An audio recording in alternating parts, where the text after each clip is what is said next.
The views and opinions of the hosts and guests are their own and do not reflect the views of the management and staff of Guardian Radio. The secret is out. The all-new Everybody Wins Live Sportsbook is here, and it's what you've been waiting on. The action never stops. Live odds, live bets, live excitement. The biggest sportsbook is Roman, your win. Everybody Wins Live Sportsbook, built for players.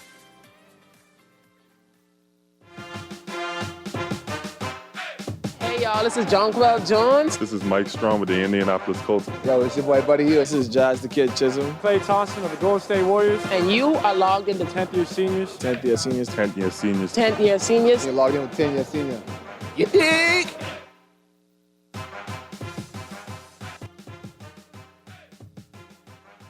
Welcome to the Accredited, powered by 10th year seniors here on Guardian Radio 96.9 and brought to you by our benevolent sponsors, Everybody, the place where you need to go and win big. I'm Ronaldo, and it's been an eventful week. It's been a long week. I'm tired. I'm John Mark, and I'm glad Niall isn't dead. You know what? That's always a good thing, to be alive, and it's always a good to be here and to be able to entertain and educate our audience. Thank you, John, for all the well wishes, I suppose. Yeah, no, it was a rough 2 weeks. Yeah. You know who it was a rough 2 weeks for, and it still feels like it's a... Me. You and who else? Me. Because of your tennis career? The Because my return of your workload. tennis career. My workload. Oh, I thought we was going to go straight into tennis because I know you got a whole lot of Nassau Cup stuff going on. And I almost had to report now to HR. I know. You told the people last week, and there were people that brought it up and told me about it. Nobody was on your side. The doctor and you didn't go. I get it. But, the cure is in me. So this week, things in the media that made me want to broach several topics, right? And a lot of them, some of them are local, some of them are international. But I got the feeling just from the feedback from people on social media, from watching shows, just from hearing people talk. Is it a thing now where people just aren't fans of sustained excellence? And I say this for several reasons. They hated LeBron, is that what you're saying? Not just LeBron. So for me, it actually started local, right? And we're going to get into kind of continue the discussion we had last week with a whole lot of local sports. There were things that people, because the groundswell of support and the excitement around BAISS track and field is going to start picking up really soon, just because, it's track and field season. So people are running every weekend, and we know that's the biggest meet. So it's all going to lead up to that. Right. Mm-hmm. But you have the SAC side of things, you have the QC side of things, everything's built around that. But just in the terms of the way people talk about SAC, you talk about their alumni, you talk about their program, and a lot of it is not met with, in full disclosure, neither one of us meant there, but a lot of it's not met with like support or met with reverence the way you talk about it, or even in a congratulatory tone. It's met with a lot of, yeah, I hate them. Yeah, I don't get that though. Honestly, it's one of those things where you shouldn't hate. You could dislike to a point. You could want to see them not win all the time, but you also have to give credit where credit's due of sustained excellence. Like when QC, because everyone now, when we talk about BAISS, they're almost getting tired of the QC thing now, where it's like QC's the one that came up, they'll have their little run, but then if SAC wins, it's like, oh, they're so used to winning. And then we always go for the third place team. Right. So that's the kind of thing, I feel like that's where I was kind of stuck with this, and I didn't know which way you were supposed to take it. So is it just, do we only dislike success when it lasts for an extended period of time? So like, is it just we like the stories, we like the underdog? Yeah, we'll enjoy that. But how long can the underdog go on being that before he's stomping on everybody else, and then you're the one where, okay, we need to see that toppled? Why is it that sustained success is always met with this level of vitriol at every level? I don't know. And for some reason, like I said, when the arguments happen, to me, half of them don't make sense. And I watch, even on mainstream media that we're used to watching, the big names on the big networks, Is it just a talking point so you could just feel like you have a loud voice in the room? Because sometimes it don't make sense. Because it's like we would always celebrate you for the climb. Like, Yeah. So think about it, right? TC, for example. So let's say Temple Christian goes and they win BISS. Boy, that would be the probably the biggest win in Bahamian history. And even like with the QC thing that you mentioned, like people celebrated the climb because they remembered when they were a doormat. You celebrate when they get there. Think about Indiana and the Indiana Hoosiers just winning the national championship. Yeah, you celebrate the climb, but immediately, almost immediately, people start to, I guess, kind of They get tired, fatigue. yeah, there's a certain level of fatigue. That's perfect. So people get tired of that, and okay, we resent you being there too long. And QC is going to have some of that. QC is going to get that if they go on a run and they continue because we want to see what the next thing is. I feel just in general, sports structure should be different in the Bahamas since we're so small of a country. So I don't mind the track and field thing where the private schools keep their stuff and the government, because you have nationals technically, quote unquote. But to me, it's something where, all right, let's just go talk about basketball. Anatole Rogers scoring 100 points. Yeah. I'm just reading this thing. Sack, big red machines, roll past Charles W. Sanders, 29-23. They still playing outdoors. Meanwhile, Anatole Rogers scoring 100 points every game, right? But my thing is, it's like, why are we not thinking about these smaller sports? As in, basketball is a smaller sport than track and field, because track and field is a day event. You could schedule that, hey, let's get the top government schools, let's get the top private schools, and do what they do in the States. Class A, Class B, Class C. We know we have the small schools. But maybe one year the champion, the small schools might say, hey, we want to move up. Make it like a ladder thing where if you win a division, you could move up, because it could be something where you have a run with a smaller school that could be in the A category, and they could have the upsets, and you'll have those games. But we're never going to have that because everyone's content with just saying we did it. Everyone is content with the system the way it is, right? And it may just be something where there's a lack of interest and a lack of exposure to a certain extent, and that's why things are the way they are. But for me, it's not just the winning that people resent. Maybe it's the institutional dominance, because you got to have that across multiple eras, right? But these are the things that I feel like should be celebrated when you have that. When you have the multiple eras, when you have several coaches, when you can have a social through line from grandparent to mom and dad to grandchild, and all of us have a shared experience at this institution. I think these are the things we should celebrate. And if more people were like that, wouldn't the whole system be better? Bahamians just don't like Bahamians. That's going to be my take on that, because it's like, and the reason I say that, it's honest to God truth. We could be preaching something, right? No one's going to check. We have a lot of sports reporters here in this country that say things, write things, and never get the credits per se of saying, oh, they followed them from this time. They knew about this player from this time. It's always the American or the foreigner comes in and it's like, hey, this guy came out of nowhere 2 years ago, you know? He barely had a roof over his head and played barefoot with thong sandals, you know? That was his first pair of basketball shoes. But it's when the big media picks it up, all of a sudden it becomes important. Right. It becomes a thing where it's like, oh, this is way more important than I thought. A la Buddy playing VJ and VJ playing DeAndre. We could always go back to that example of how historic that moment is, because it's not just changing of the guard per se. It's now generations of basketball players who's in the league. Yeah. And the crazy thing with that is Sweet Bells was there too. Mikey Thompson was there too. Man, Mikey played in the league. Like, you had generations of NBA Bahamian talent there. So it's just like, people got to realize, like, when the 76ers posted it, when they all of a sudden it's a big deal.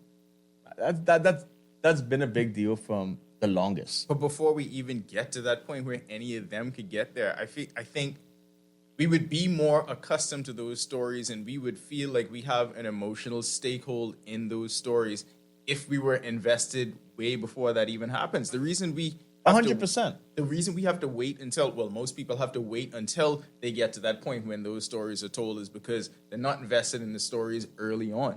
So they don't, like, they should have known who these people were before then. I feel like you should have known who VJ was before then. Of course. If you follow and pay And attention. That's the thing. You have to follow and pay attention. Like, there's a lot of things that I know, right? And just being in this industry, I have to look at other people's work around. Like, you have to be able to say, because sometimes they have something that you didn't know, and you just want to be able to have a general idea, or you help out with, technically being an expert in said topic. That's why when high school nationals was going on, and it could go to all, especially basketball, because basketball is a sport that peaks. We had an opportunity to have all the schools with players to be able to then identify to say, hey, this kid might be one. This kid is a JUCO player. This kid's a D1 player.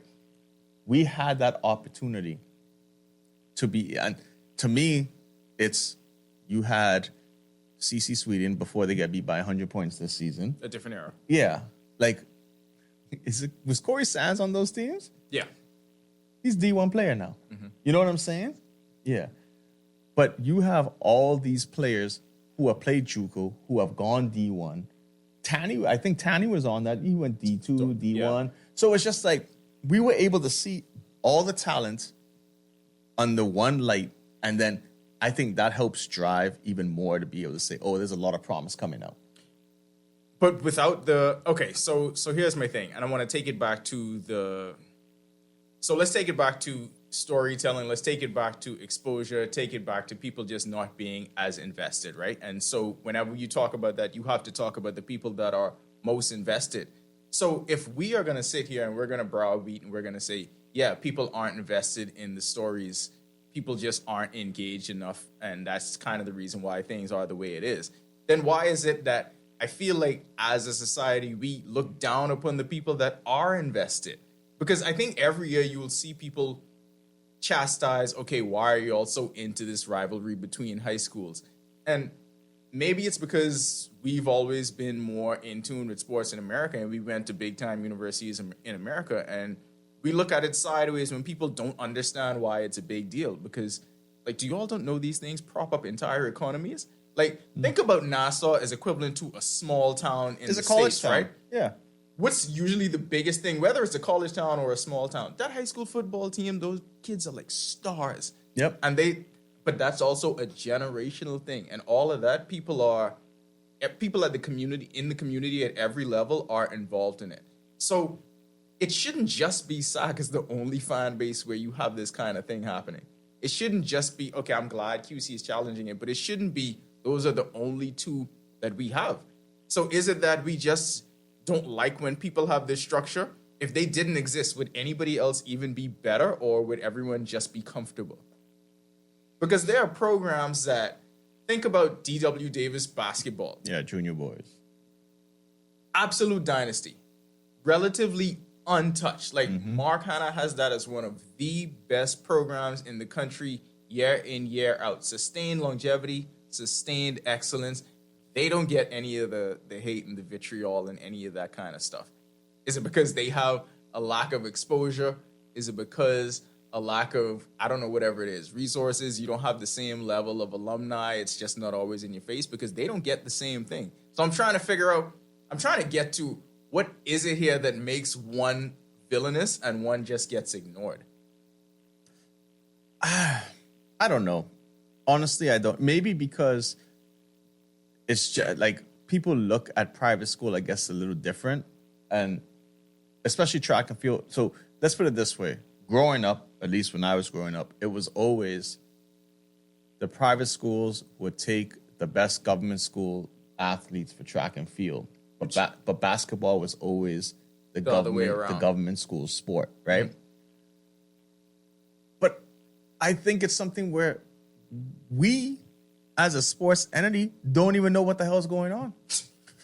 like we asked for, like, there's no schedule ever sent out type thing, and it's like there's nothing to ever even try to adjust the schedule. Like I said last year when we didn't do BAISS, right?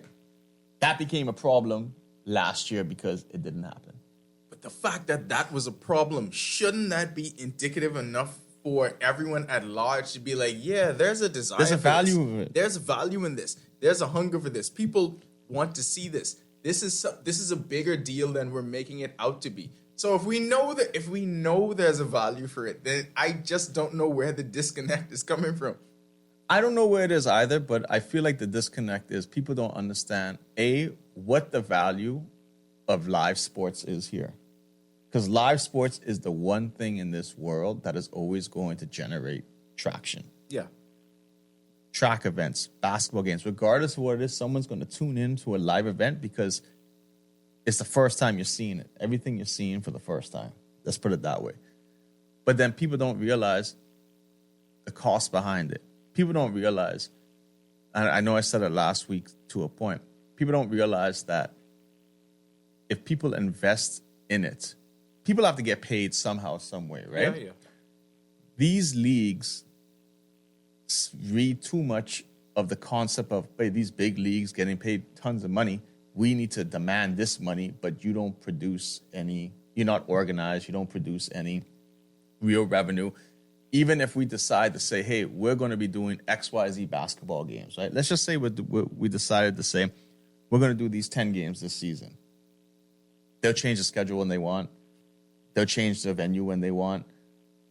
And the biggest thing is, it's when the game's happening, they want to go by their rules, right? Because you'd be like, no. We need to have these timeout breaks. We need to have structure. When we do Baja Mar hoops, there is structure. There is, before every tournament, we get... Because the production matters. Yeah, The we get this production value timeout, exists. we get this, we get that. I'm not saying you expect them to operate on the level of No, but... elite college basketball. No, but we're saying, okay, if we're playing 10-minute quarters, at minimum, we need 1 2-minute break, right? But they're just trying to pump everything out so quick. It doesn't matter. Like, oh, we're going to pump it out quick. We're going to get 4 games in today. And like I said, they're just content for it being done. You know the game. You live for the rivalries, the buzzer beaters, the Hail Marys. At Everybody Wins Live Sportsbook, we're built for that energy because we're built for players. Better odds, faster action, smarter bets. Visit everybodywinslive.com or drop into an EWL location and feel the difference. Everybody Wins Live Sportsbook, built for players. Game on, Bahamas. The all-new Everybody Wins Live Sportsbook is where sports fans turn picks into play. From football to basketball and everything in between, we've got the odds that move with the game. It's fast, it's fun, it's built for players who know their stuff. So grab your picks, lock in your parlay, and feel the win with Everybody Wins Live Sportsbook. How do we make it matter? How do we break through that ceiling? Because to me, if I'm thinking of this from a sports level, last week we talked about how, amateur and rec league sports and night league and the other ones, they're just not the thing that's going to drive people. People aren't invested in it. So it stands to reason that in a small town, if you don't have the pros, you don't have the colleges, then the star should be the youth ones. The star should be the high school sports. So if they're the stars, then how is it not being treated like a star-making vehicle? We're talking about stars right now, right? And this is where, we need some investigative journalism. People could email us at info@10ys.com. 10YS finds out. You could be like Pablo Torre. Yeah. They got a big budget. I heard Egan hasn't run any local meets this year. Mm-hmm. Then someone say, I don't even know if he's still at SAC. This is something we got to know. Because this is our biggest, in my opinion, one of our biggest athletes we have. I don't think it's a big deal if he's not. No, I don't think it's a big deal. No. We just got to find him. Oh, okay. We got to make sure he's straight. That's what I'm saying. I feel like he's fine. Yeah, I probably know he's going to be fine. But at the same time, I feel like we still got to take care of our own. Why not we're talking about college football and all that. Look at the budgets these programs have for NIL, millions of dollars. We're not asking for millions. There needs to be some sort of corporate awareness to be able to say, hey, we're going to get these top athletes. Let me tell you something. You are about to broach my favorite topic when it comes to this, and that is our rich people suck. Yeah. And I have said this on our show countless amounts of times. Our rich people are the worst. We have terrible rich people. You know the reason Fernando Mendoza and Indiana... Did you see what Mark Cuban just said? Yes, they became that because Mark Cuban and one of the richest donor fan bases in college sports just basically showed you what it can do, and that is get you a national title. What are our rich people doing? What school they meant to? Because I feel like our rich people just don't be paying attention to none of this. Like, what are y'all doing? We're not making stars out of any of these people. So they just leave, and then they become stars, and then we backtrack on the whole thing. Yeah. Like, y'all should have been trying to make Jazz a star from he was a kid at Freedom Farm. But the thing is, it's so easy to come up with a system. We're not saying you gotta pay these people millions and millions. Okay, you could easily go to iElite. We're gonna throw iElite out there, right? Mm-hmm. And you talk to the president of iElite and say, "Hey, bro, what's up?" Because that's how people like to talk here, right? Yes. So you go to him and you say, "Who are your top 4 athletes?" And I don't mean in this particular class. I just mean who do you think are going to be the top 4 in these things? Let me take one per class for the next 4 years. Let's figure out how we can work with helping him get better and become great. Because if you're telling me this person has potential for 2030, I want to see that potential realized. So let me do what it takes to make sure that person gets there. We have zero just of like that basketball oversight here. You go to Keno, raw talent, and you say, "Hey, bro, what's up?" I mean, he's more streets, so how I go? Yes. Yeah, you know? All right. And you ask him and say, "Hey, what talent do you have? What do we have to do?" And realistically, right?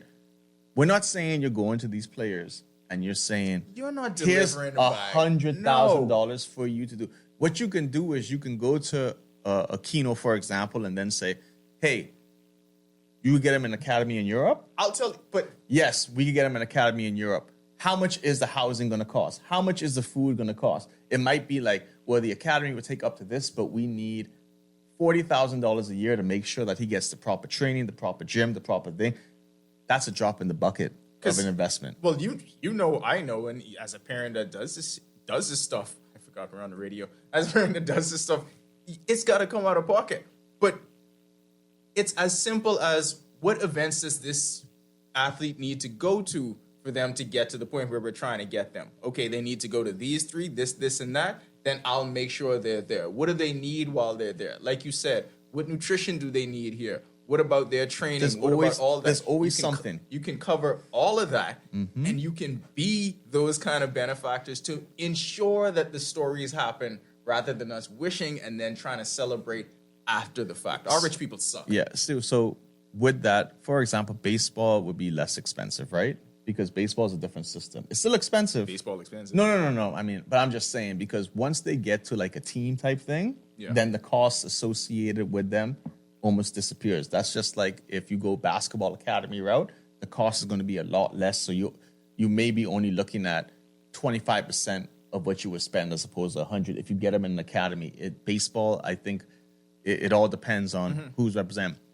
But like I said, I was talking to Sidney Clark yesterday about just in general, like, what are you trying to do? And I mean that in the point of like, how are you funding yourself to be able to go play in a professional circuit, be in contention to be able to qualify for tournaments? And we wonder why we don't have it, but it all goes back to what? It all goes back to, how am I going to do this? So you mentioned that she has, how am I going to pursue being a professional athlete full-time if I'm not funded as such? Or if I have a full-time job. So pretty much she's working to try to fund her own career. Have a couple sponsors, great. Like, but at the same time, a tennis player's life ain't easy because she's not guaranteed to go to a tournament and make the main draw. You know, you have to have a certain ranking and you have to get to a certain level. And that's where I feel we also mess up here locally with federations. Not every federation isn't perfect. Let's just throw that out there first. But the reason why some of these countries have all these tournaments is because they then have agreements with other federations saying, hey, we're having a tournament here. We can give you a wild card to our tournament for one of your players, vice versa. So you know that every single tournament, like you're picking and choosing 4 wild cards. You pick 4 different places, so then you know you could send one of your players to their tournaments. and they don't have to worry about qualifying. They're in the main draw. Like there's a certain things that I think we have to escalate at a level to be able to help our own people. Like I would love if we were able to try to host. I mean, we'll host a junior tournament, a J30. It ain't that hard to host a bigger tournament because some of these tournaments only have 12 people in them. Yeah.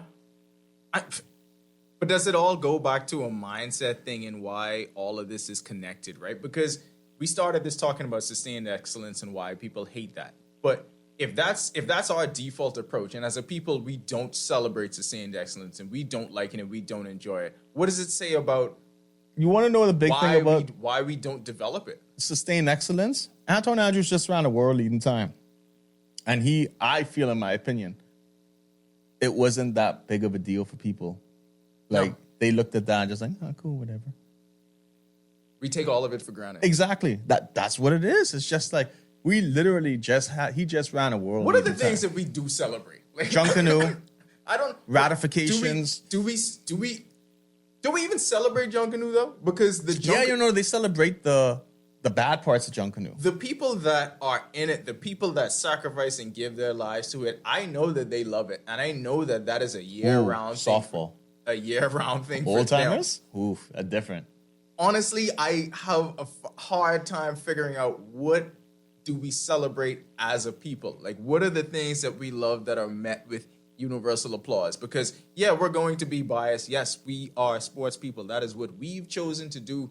That is how we created this entire vehicle you see here. So, yeah, this is something that's near and dear to us. But I honestly don't know what is the thing that Bahamian people show up and show out for, and they are invested into the outcome of something other than politics. They like that. Charlotte. Like that is what our rich people do. You know what? That's what our rich people do. Yeah. They just go into.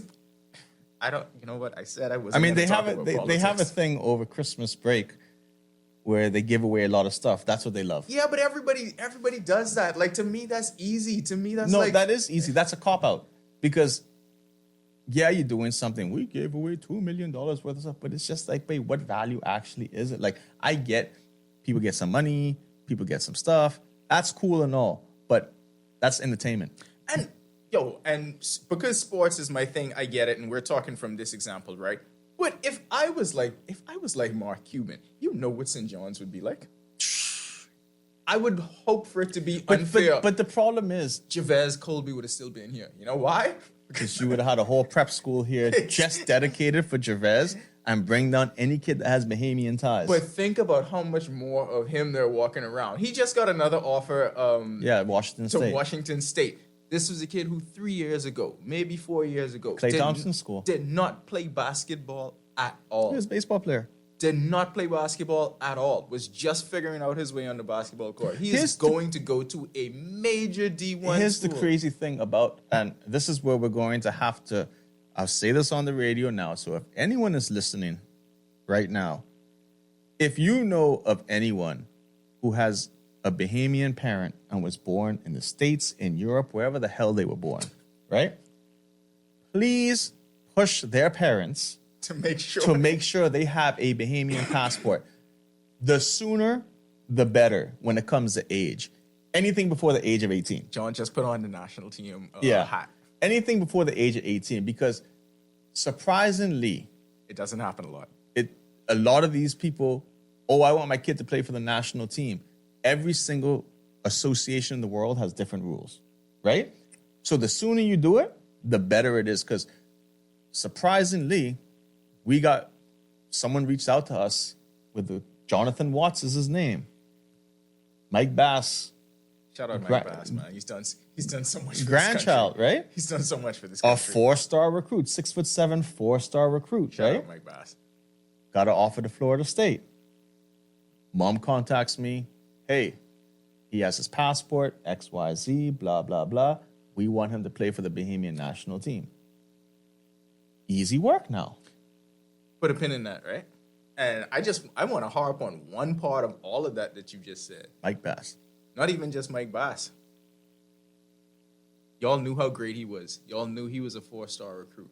Because the machine behind that and the fact that people understand that this is big business, where it starts and what it leads to There's a reason we have to have this level of exposure and have these kids out there. So you were able to look that up and were able to know all of that. I didn't even have to look it up. Their mom just messaged me everything with the links. What links are people going to provide if Yeah. there was a JJ Watt walking around here? Nothing. Because we don't have that. And that's what I mean. Like, and there were people this week, I saw some videos to talk more about how it seems like the whole local sports scene to me is kind of dying, because I saw videos of sports day meets with several schools and it looked terrible. And when we see any track and field meet outside of BAISS on the final day, it looks terrible. Yep. It's like that, and it's not just track and field. It's like that It's with everything. all of the sports across the board. I looks remember terrible. growing up, Hugh Campbell Championship, book out. Book out. Some of those games at AF Adderley, book out. Just regular days. Now you'll be hard pressed to have 100 people in there. 100 people. That ain't even a lot. Because you know what people like to see? Anatole Rogers is beating everybody they play by 70, 80, 90, 100 points. People aren't coming out in droves to watch that. And it's maybe because they don't know. And you could argue, hey, this is not just good basketball. That's fine if you choose to make that argument, but I still feel like there's something special happening that people should watch. But we don't have the star-making vehicles. I miss the days of Azaro. We Azaro and Dominic? Boy. Did you even have a community rallying around that? I just feel like none of that exists. No. None of this infrastructure exists anymore. And I mean, we could browbeat all week on the radio and do this every weekend, but it's not like it's going to force people to change their behavior, force people to get behind it. The only thing that forces that is actual money. Money. And you say rich people suck. And They're the worst. At the end of the day, everyone sucks. Pause. Here. But I've told people privately my plan is I'm going to start to try to host a couple tennis tournaments. Well, you just said it publicly now. Yeah. But I said privately at first. And every person that I've spoken to, and I've spoken to people in the tennis community, people outside of it, players, especially the players, because you want to know what the gist is, right? Because I would have to partner with someone with the tennis thing for what I want to do. But I want to make a couple money tournaments. Why? A, I like tennis, right? But B, I think that there is a way, especially with a 10YS platform, to be able to try to say, hey, these tournaments in the States, sometimes they only pay out $1,000, right? $750. If we could find something like that, where we can get our own playing in these tournaments and just trying to make a little bit of money while they're home, that's outside of a full-time job, which is insane. They don't got to, plane ticket, hotel, all that costs money. So if they know they have an opportunity to say, hey, I could play in this tournament, I might make some money, I guarantee you, people are going to be more in tune to say, I got to get better. I got to make sure I'm at this tournament. So you're going to get the top of the top talent. You know what would make that easier, or not easier, but you would Money? have an easier, but you would have an easier transition towards that if there was attention paid to the development of the feeder system that gets you there. Like all of this that we talk about is kind of closer towards the end goal, but if there's no plan in place or there's no action towards the development of the feeder system, then what do we think is going to happen? I get what at the you're end? saying with that. And this is where, when you say development of it, this actually helps coincide with the development of the feeder system, because People need to see the success first, and then they see the chase it. success, but you have an opportunity. I was talking about wild cards, right? You have an opportunity to say, we're going to put these 4 men in the tournament, right? Let's just say they're the college kids, the 4 college kids. Then we can say, so who's the top juniors? Let's put 2 of them in there. So then they get experience against high-level players. Because we always say that one of the biggest issues we have in this country is the competition level isn't there. Yeah. You start putting these kids at 14, 15 playing against our Davis Cup players, right? You're now showing them this is the level you're trying to get to. So it works both. Tennis is a little different. Tennis is a different sport when it comes to other things, but it works both ways, where I make a tournament I'm not saying I'm inviting 12 players. 2 of those spots are going to go to juniors because you have to have them develop. Or you make 2 of those spots qualifiers for 4 people trying to get in there. It would work, but you're going to give those young kids the opportunity to say, let's just say they play Gerald, right? Yeah. Hopefully they do better than how I do against him. You was all right. But you know, like I said, you know what the opportunity is for a 15-year-old kid who's supposed to be a rising star to play one of our best. I mean, he's a top 200 junior in the world right now, right? But So they'll see what level they have to get to. But when they see that and they see this level of success, doesn't make a difference at that bottom level, and that's what we needed to start doing. It does right? make a difference. When I was growing up, I used to remember, wait, Marvin, you know, you look up to the players who were good. Like, that is what you want from your junior level, to look up at your players coming up and saying, boy, and this is home now. This isn't something where I'm watching VJ in New York during high school. I'm watching Marvin here, and I remember people would, when Marvin would practice, and I remember he was practicing with the Davis Cup team one time. All of us young people watching Marvin. Why? Marvin was, 2-3 years older than us, and we're in awe with what he's doing. That's back when you was a kid, John. I don't know.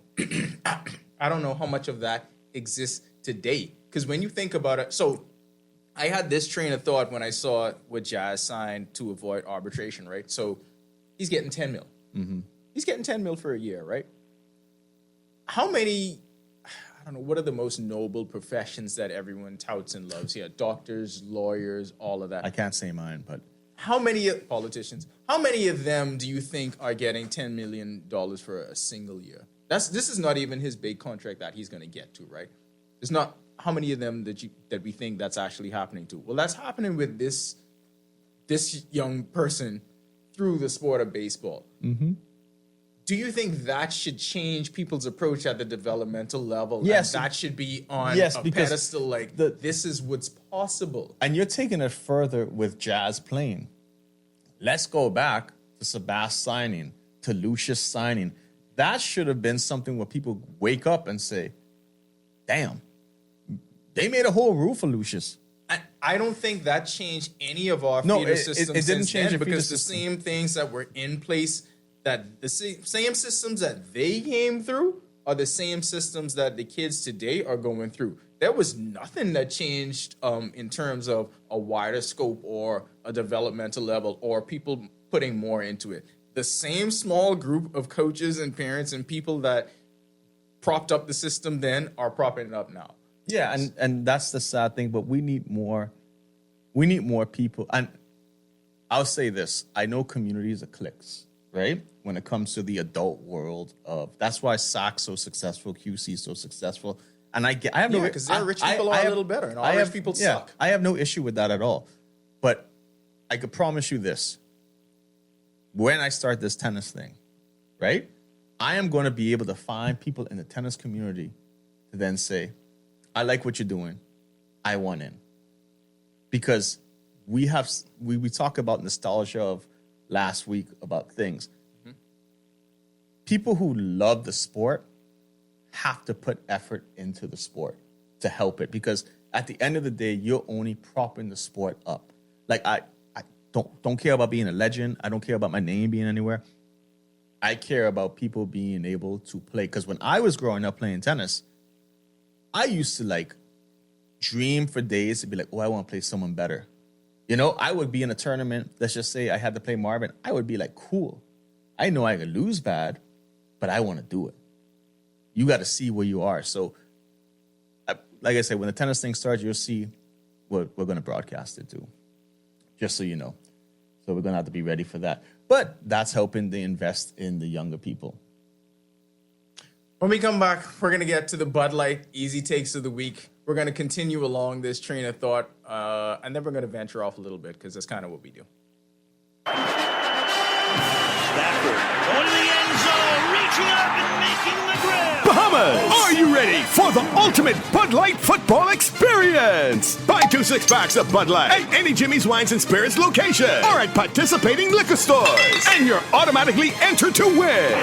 You could score an all-expense-paid trip to watch the Dolphins game live. Don't wait. Grab your Bud Light and get in the game today. Bud Light is distributed by Jimmy's Wines and Spirits, who reminds you to drink in moderation.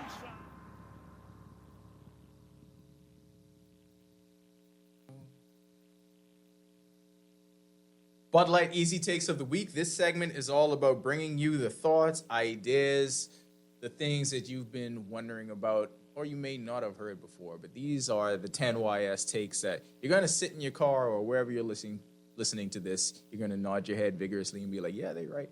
Or you're going to shake your head in the opposite direction and be like, they way off base, but I need to email them and tell them how wrong they are. By the way, you could hit us at info@10ys.com if you need to do that. Bud Light, easy to drink, easy to enjoy, and Bud Light has been doing major things. They have all year long with their promotion, they have been sending NFL fans to watch the Dolphins play live. They sent fans to watch the Dolphins play against the Falcons, had an opportunity to watch the Dolphins play against the Bengals. The NFL season enter to win promotion has gone excellently this year. Cortez and the crew have had Bud Light and their fans all over the NFL landscape. People have got a chance to enjoy that. The 10YS team hasn't as yet, but, we ain't pulling no seeing. And there are 2 lucky winners, and their guests will get an opportunity to go to the Super Bowl. So they're going to be in the Bay Area on February 8th. They're going to enjoy that courtesy of Bud Light. The rest of us will be here enjoying the big game at the Cricket Club's live Bud Light NFL Super Bowl party, which we know is always a festive event. So Bud Light doing things for the people, doing things for the NFL fans, and doing things for this segment. Now, the Bud Light Easy Take of the Week. We're going to start here. You'll miss LeBron when he's gone. Of course. Did you see how good LeBron looked in Philadelphia? No. How many times you seen LeBron play live? Once. Yeah, me too. And guess what? It was a tremendous experience. And he was old. And still one of the best. I cannot imagine prime LeBron live. Like, think about, we talked about people just hating sustained excellence for absolutely no reason. And we talked about LeBron's so good. We talked about the local aspect of that. To me, this is the glaring and the biggest international sports example there is about people hating sustained excellence. You realize LeBron 41? People don't want him to play anymore just for no reason. No reason. Here's the crazy thing. Because he's been good for 2 decades. Yeah, no, he's been amazing. But see, the thing is, people, I don't understand. So we know records are made to be broken, right? So they keep telling us. Some of these records LeBron might never be touched again because of the longevity that he had in the league. I'm just as confused about the hatred for the sack thing as I am confused about the hatred for the LeBron thing, which is why I never make that argument anymore. If you decide that someone else you've seen is better at the game of basketball, so be it. I'm never making those arguments again. I ain't trying to convince nobody of nothing. If the resume there is not enough for you, then that's fine. I don't understand it. I've stopped trying to understand it. All I'll simply say is you're going to miss him when he's gone. Yep, because it's to the point where what you could talk about. That's why, I'll bring this up, and I know some people are going to be like, oh, why are you bringing this up? Someone's going to say that. When Donald Trump is in office? Oh, yeah, I'm going to be one of those people. Yeah. No, media now have so much to talk about because they're going to talk about so much more. They will miss him. When he's gone. They might not miss his policies, right? You won't. I'm just saying the media people in the States are going to miss him because it's like, what are we going to talk about? I promise you they'll still be talking about him. You bring LeBron and Trump in the same. Okay, I get it. I'm just pulling up the thing. People going to miss him. Yeah. He ain't the greatest. So I had this thought, and this came up when I saw how much the media was bringing up the whole genie bus having the comments about LeBron, and I got so not upset, but I got so confused when I saw the entire thing about she didn't feel like he was grateful enough that they drafted Bronny. And I'm like, Y'all man- ain't grateful enough that he playing for y'all. This man is a walking economy. He could have gone anywhere and did this. Anywhere. You know? Like he could have went to the Charlotte Hornets and created an economy around He that. could have gone to Adam Silver and say, "Hey, Adam, next year, expansion team in Seattle, I want to be I'm there. on board, and that would have been like I want to be the player there. Like- I will sign to Seattle. I will opt out of my contract and sign to Seattle. And you know what? They would probably have the top sales. So I just don't get it, and I'm at this point I'm exasperated with the whole That might thing. be a smart move for him, though. It would be a great move, but I just say, you know what, y'all could do all this, and y'all could enjoy all this, and y'all can enjoy hating on him. And anytime the 41-year-old has an off game, you could dunk on that. but do back to backs. yeah, you're gonna Bro. miss it when it's gone. I wake up and I feel bad, and it's like, man, I got to go to work again today. And we don't have to play NBA basketball. No. we sit and we talk, and some days we be like, wait, there's a lot. We use exercise. When I exercise now, it's like, man, I'm really tired. And still 23, 6 and 6. Yeah. Anyway, Bud Light easy take of the week number 2. Fernando Mendoza has a 12-year NFL career. He's going to be a great backup. I just said 12-year NFL No, career. but that's what Yeah. I'm saying. No, I agree wholeheartedly. He is going to be someone. Nathan Peterman. No, I don't think that. So bad. much better than I'm that. just saying, like, longevity-wise. Yeah. Nathan Peterman. The Like, reason he's why- going to always have a job. Yeah, I just believe in, because I know so much of this is networking, Mm-hmm. right? So much of this is whether the people like you. So much of this is whether you can, because at the end of the day, this is very subjective. This is people giving other people's jobs. One, I feel like Fernando Mendoza has already shown that I am going to work so hard that I'm going to work my way into whatever position that it is that I want. I'll say this with Mendoza. That touchdown run, I watched that, and to me, that is a movie. Yes. That is a movie. Yes. Like, that one play alone is a movie, and I feel every football player needs to watch that, especially, like, if you're like, his story is just incredible. Let's just put it that way. That's the kind of ridiculous play we would see in a movie and be like, that ain't gonna work. You ain't breaking 5 tackles on a 4th and 5 and then scoring the touchdown from Bro, 8 yards out. He got hit like 17 million times before that, right? Literally, he knocked someone over. He got hit in 2 Meanwhile, his different offensive directions. lineman on the ground, not even. But you could imagine, like, we do simpler things in life. Like, we write a good script and we're like, yeah, we're good for the rest of the day. Imagine your teammates seeing that. Like, your leader is just like, yo, I got it. And that's why I think, look, I'm not even saying it's going to work out with the Raiders because he's going to go number 1. We all know he's going to Vegas. Now, Fernando Mendoza has a halo that's big, but I don't know if that halo could work around the entire city of Las Vegas. So I don't know if it could work out there. I'm not even saying he could be a superstar. I feel like he's just going to work so hard that he is going to have a sustained NFL career. Yeah, 100%. Good locker room guy, too. Bud Light easy take of the week number 3. $11, more valuable than you thought. Boy, $11. So, You had an idea of what $11 was last week. That completely changed this week, the way you view $11. yeah, you get a couple Bud Lights with that. You could get a lot with that. Yeah. You could get so much with $11. It is a value earmarked as something that can be budget changing. Boy, is it... If you go to Everybody Wins Live, you could take $11 and do a lot. So, is it something where it's $11, right? Are they calculating $11 per person in the household? Because we got 6 people living there. ooh, $66 That's is a lot. $66. I think it was $11 for the household. I think it was 11 for everybody. You know what I mean? It is. Bud Light easy take of the week number 4. Does the NFL just want Phillip Rivers around? Of course. Phillip Rivers went from this dramatic story coming back to not lead the Colts anywhere after not playing for 5 years, just jumping right back into it and being woefully below average. You were talking about Mendoza Hold having on. a sustained career, right? Yes. This is like, regardless of what it is, Mendoza would be like Phillip Rivers when it comes to coaching too. He made me think of it. Yeah, He's the one that made me think of it. 100%. Like, look, first of all, Phillip Rivers has 11 kids. He might not be done. He's a grandfather. He might not be done. Yeah. He absolutely might not be done. That- None of us would be shocked if we heard Phillip Rivers at another kid. Apparently, that NFL insurance policy Yeah. is amazing.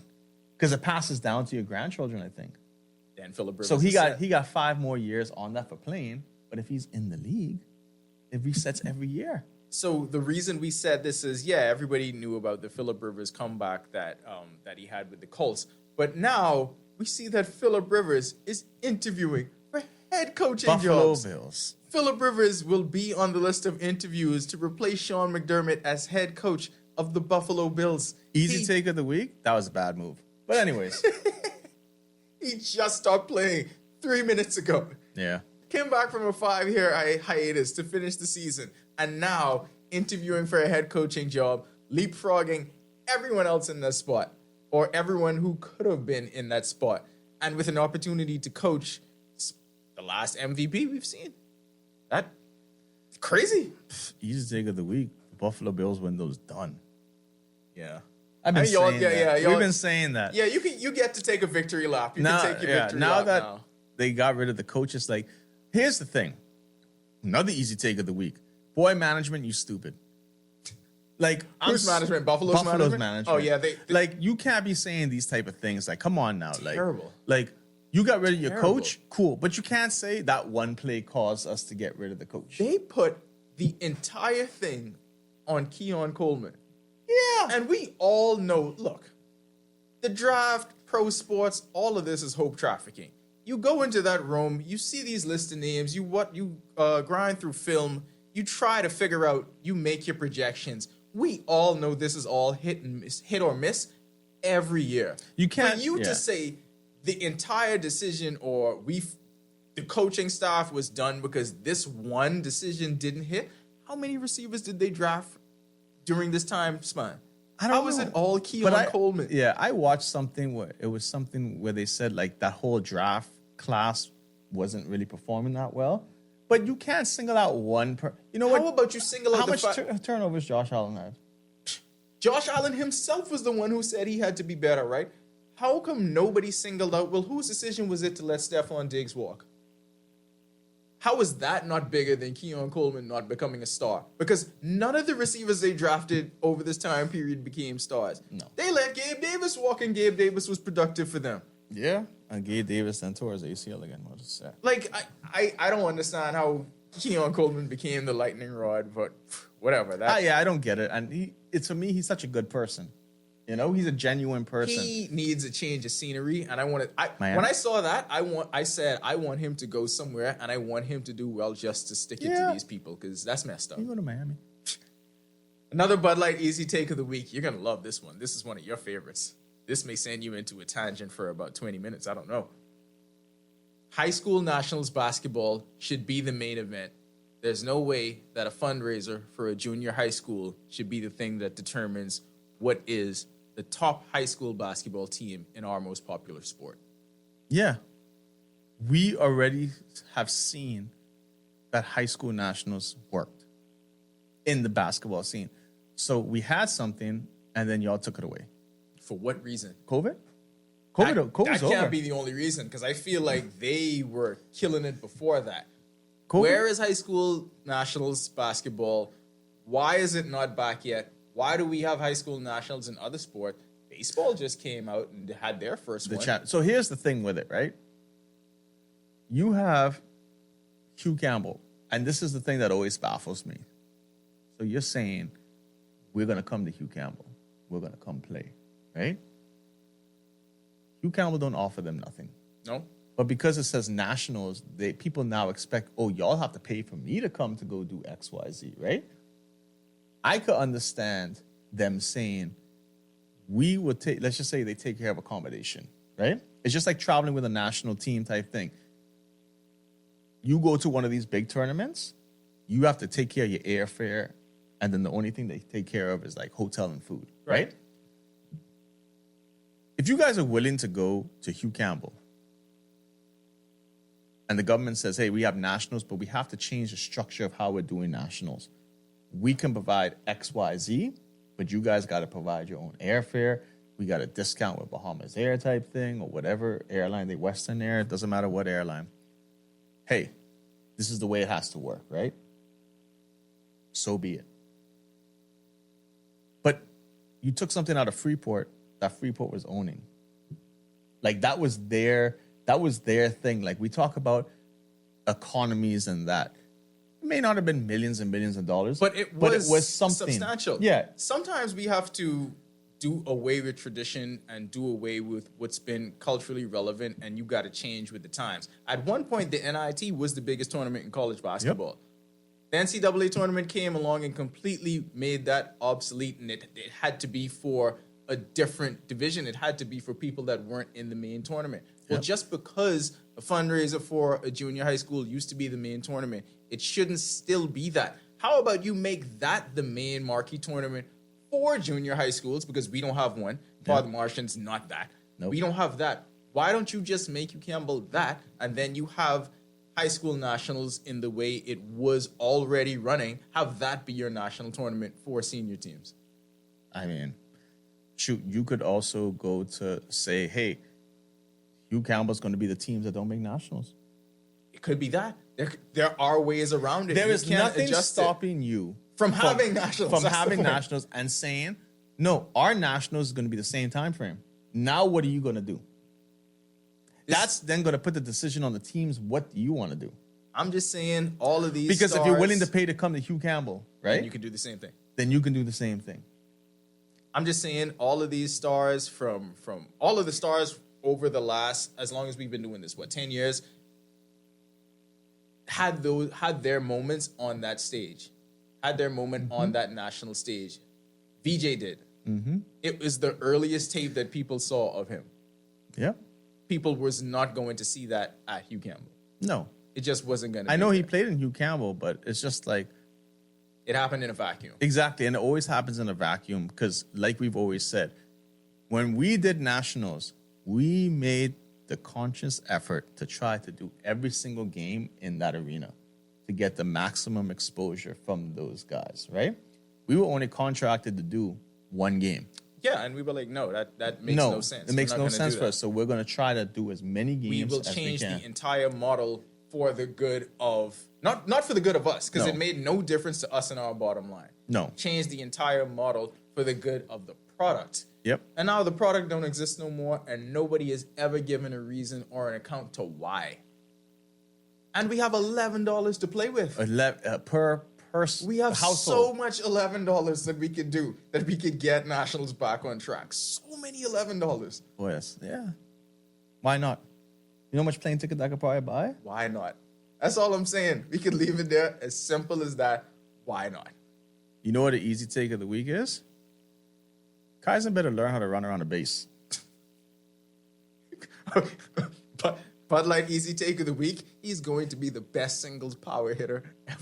Boy, he hit the hell out of the ball and all of a sudden ends up at first base. Okay, let's give them the full backstory into this, right? So Kaizen was playing at the New Balance Caribbean Classic Showcase in the DR. Had a great tournament, made the all-tournament team, hit 600 for the event. And we didn't do a story on that? No, we didn't. Man. So he ripped a double against the Dominican Republic, and then the camera pans to center field because it gets by the center fielder. Ball goes all the way to the fence. So the camera person expects, oh, this is a stand-up double. We're going to get this great video of this kid either sliding into second base or, celebrating at second, and Kaizen's not there at second. So the camera pans over to first, and you see him getting up, dusting off his pants, and laughing with Albert because how are you still here at first? My whole thing with that is just going to say, he looks slow, though. I mean, yeah. I'm not going to lie. Like, he looked pretty slow. I would smoke him in a race back in that day. Yeah, you probably could. One of the biggest things was, I just messaged him and I said, you fall because you wasn't wearing Adidas. What did he say to that? He said his shoes ain't come in yet. That is where we leave it with Bud Light.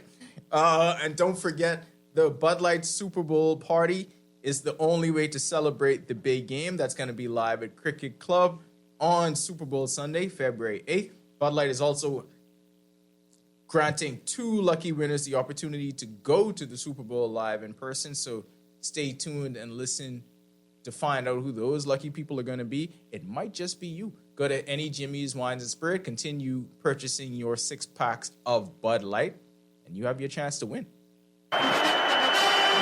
Stafford going to the end zone, reaching up and making the grab. Bahamas, are you ready for the ultimate Bud Light football experience. Buy 2 6-packs of Bud Light at any Jimmy's Wines and Spirits location or at participating liquor stores, and you're automatically entered to win. You could score an all-expense-paid trip to watch the Dolphins game live. Don't wait. Grab your Bud Light and get in the game today. Bud Light is distributed by Jimmy's Wines and Spirits, who reminds you to drink in moderation.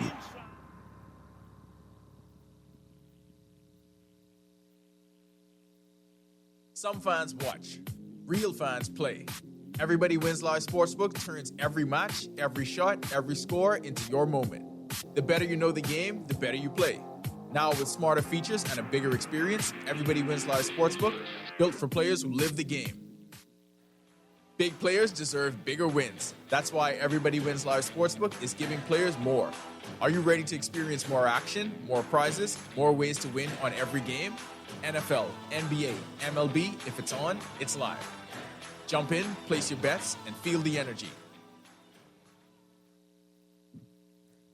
Welcome back to the Accredited, powered by 10th year seniors, and here on Guardian Radio 96.9. Also brought to you by Everybody Wins Live Sportsbook, the biggest, the best, the most active, the sportsbook that you need to play if you want to turn your sports betting fortune around. It's only if you're losing. If you're already winning with us, then keep doing that on Everybody Wins Live Sportsbook. This second hour, we're going to talk sports betting as usual. We're going to talk the NFL. We're going to talk some NBA. We're going to talk some of the sports that you need to know to become a winner. Because, I mean, it's in the name. Everybody wins. Again, I'm Ronaldo. I'm going to be flying solo. My counterparts are all over the world doing all of the very special things they do to keep this thing afloat, because we are building this company as we go along. Building an airplane in the sky, it's a difficult thing to do. It's a difficult concept when you think about it. But as I said, this hour is brought to you by Everybody Wins Live Sportsbook, our title sponsor. And there is a lot going on the sportsbook once you get there and you get to play. Log in, see all the amazing things there are that Everybody Wins Live brings to the table. You've got the bet waiver promotion that's going on right now. And what that is, you place $20, any bet you make, any sport, whatever it is, and you fall short on that bet, you will get $10 credited back to your account. So it's really a no-lose situation. Either you win your bet, your payout's good, you're happy, or you lose that bet. Everybody Wins Live says, you know what? Just for being a great customer, just for sticking with us, just for playing here where winners are, get $10 back. So half of the wager that you put on. So take advantage of the bet waiver promotion. And again, everything in the world of sports betting is on the page. You can go ahead and check that out. I know it's, of course, a big weekend in the NFL that we're going to talk about. Always a big weekend in the NBA going on, particularly this time of year. I know college football just wrapped up. I know a lot of people who took advantage of that. A lot of people who won with the Indiana Hoosiers. And a lot of people who won by Miami covering that 7.5. One of those people.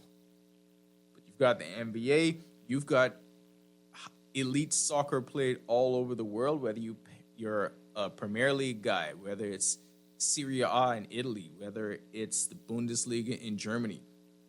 All of those you can find readily available on Everybody Wins Live Sportsbook. So log in, take advantage of all of that.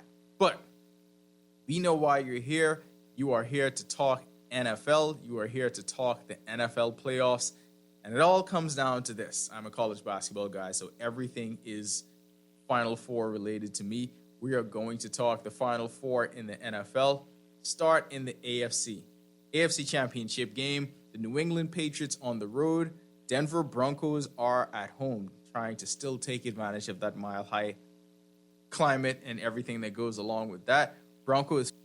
Patriots favored by 5.5. Over/under on this game, 42.5. And unless you've been living under a rock for the last week or so, you understand why the Patriots are favored by 5.5 on the road against what most people think is, if not the best, one of the best defenses in the NFL. And that, of course, all has to do with the other side of the ball. That, of course, is because the Denver Broncos are without their, well, I guess by now we can call him their franchise quarterback. He's the guy for the foreseeable future. He's earned that job. Bo Nix. Bo Nix still had a lot of doubters for much of this season. We were one of them, if you listen to this program frequently. But Bo Nix has made a believer out of a whole lot of people, and he has led this Broncos team all season long, has had several fourth quarter comebacks, games where you thought the defense would have to win it. No, Bo Nix went out there and did it. And he became a legitimate superstar because this Broncos offense doesn't have superstars, yet he had them rolling as a 14-win team. And he did it again in the AFC divisional round. And all of that went away. The euphoria Broncos fans felt when they got by the Bills, and to learn shortly thereafter that Bo Nix was done for the remainder of the playoffs, broken bone in his ankle, and he was out. And just the way it happened was soul-crushing to Broncos fans, because this was Sean Payton in the post-game press conference. He's done. He's giving the yada, yada, yada speech and all of that. He leaves, comes back, and he wanted the players to hear from him first, comes back to tell the media that Bo Nix is going to be done. And in steps Jarrett Stidham. The Jarrett Stidham story is an interesting one, and it's an interesting one just based on this matchup. Because Jarrett Stidham is a guy who, when things were in flux in New England for about 2 minutes, because that's a good fortune. God loves the New England Patriots, clearly. He loves the people of the area, so he only wants them to experience success and euphoria. That much we know. For some reason, he does not love the people of Miami in the same way. Not sure why. Who are we to question? But anyway, for the 2 minutes that the Patriots were without a starting quarterback and a direction with their franchise, Jarrett Stidham was somewhere in the mix. The Patriots actually wanted to bring him back in free agency to be the backup to whoever they had, or maybe even compete for a starting job before Jarrett May got there. So Bo Nix is out, Jarrett Stidham is in, with the Super Bowl on the line. First quarterback since Roger Staubach in 1972 with the Dallas Cowboys to make his first start of the season in the conference championship game. First start of the season comes in the conference championship game. I mean, Stidham was one of Sean Payton's first free agent signings when he came to Denver. We know Sean Payton didn't really have a quarterback. He had Russell Wilson, who he did not like. He's got the backing of his teammates. Well, at this point, they have to, because who at this point could be like, nah, we're not into this. You can't say that now. So you have to be all in with Jarrett Stidham. My question with this is, and not just as a Broncos fan, but as a player, do you think it actually changed their mindset to the point where they're thinking, yeah, we'd rather be the underdogs, and that changes the approach and that changes how you view this game? Because we know the defense is tough. This is a defense that led the league in sacks. Not great against the run, but led the league in sacks, and we know the secondary is elite. The pass rush and the secondary, of course, go hand in hand.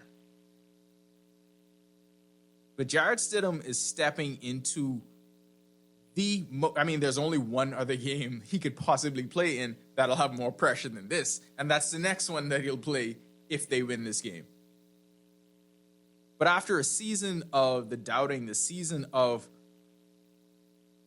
leading the league, the season of Denver being one of the best stories in the league, the season of Bo Nix, really, that's what it was shaping up to be. Now steps in Jarrett Stidham.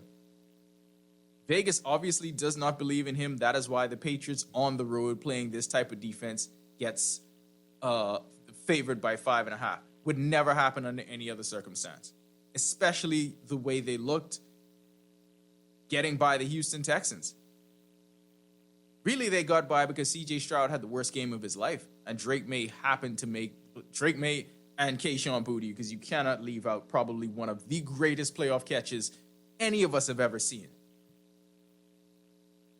And that got by the Houston Texans. There's no way they can play like that again And you would think that the confidence for that team going on the road would not be what it is, but it's there now, and it's there solely because nobody believes that Jarrett Stidham could get this done. I don't know if Jarrett Stidham believes that he could get this done. So if we're not going to base the entire thing on Stidham, which I don't think Sean Payton can, you have to look at his supporting cast who will be thrust into leadership roles. So guys like Broncos running the Broncos backfield in RJ Harvey. He'll have to figure into both the run game and the pass game.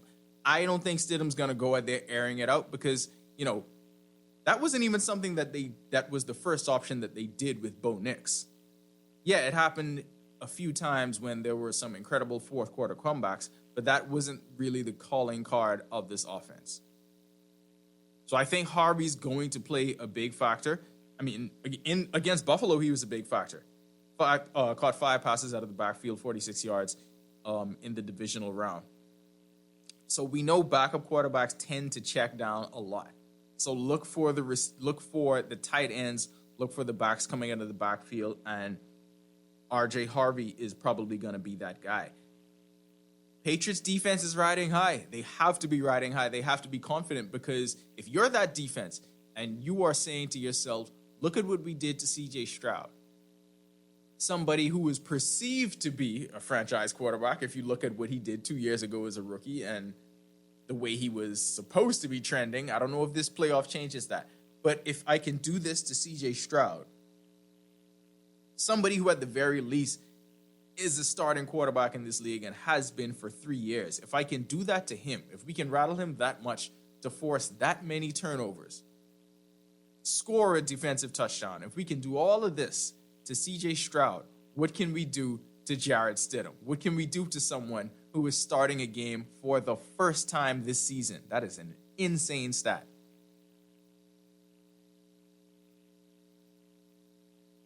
Drake May has statistically been a top 3 quarterback in the league facing pressure. He faced a lot of pressure against the Texans. He fumbled a few times, but all of it was forgotten. Why? Because he made the plays in the end when it counted. If a few plays go in the opposite way, we probably remember that as a terrible Drake May game because he fumbled it away so much. But you know what?